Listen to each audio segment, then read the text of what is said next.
Way up here on the 6th floor, we met a man we'll never forget. Tell everybody how old you are.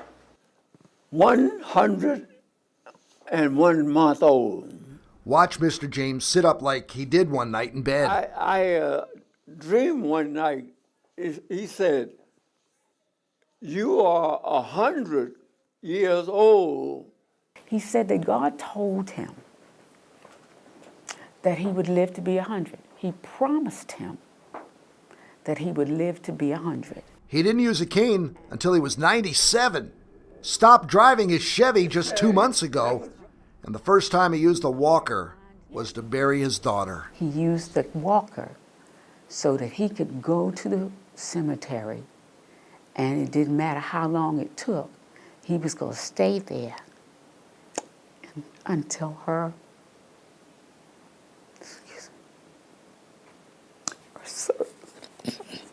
service was over and her gravesite was closed. He wasn't leaving.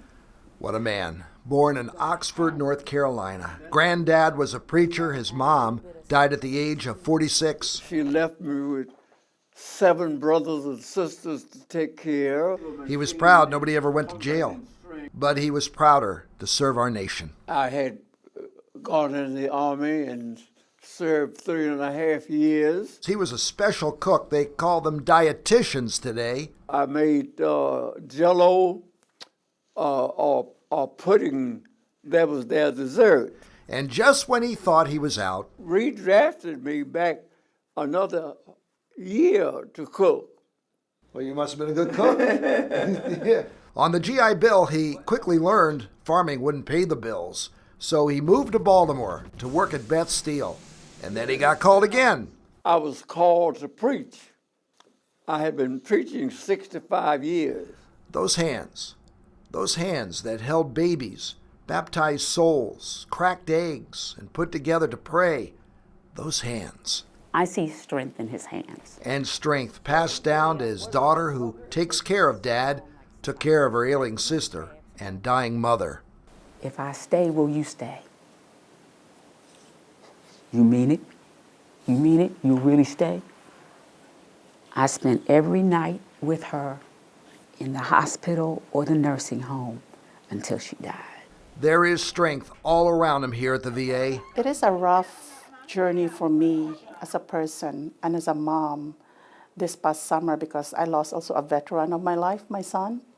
And I said to myself, instead of lingering on the pain that my family is going through up to this time, I'm going to convert my pain to something positive and do more better job, an excellent job to each veteran that we have.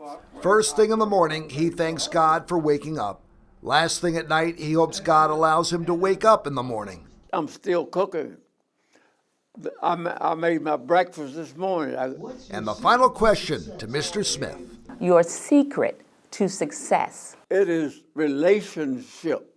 Oh, he'll find it. He'll find that one word to describe his great life. Relationship between God, family, and work. He puts his dome on his head, strolls out of the VA with his daughter. The promise was kept. The promise we'll never forget.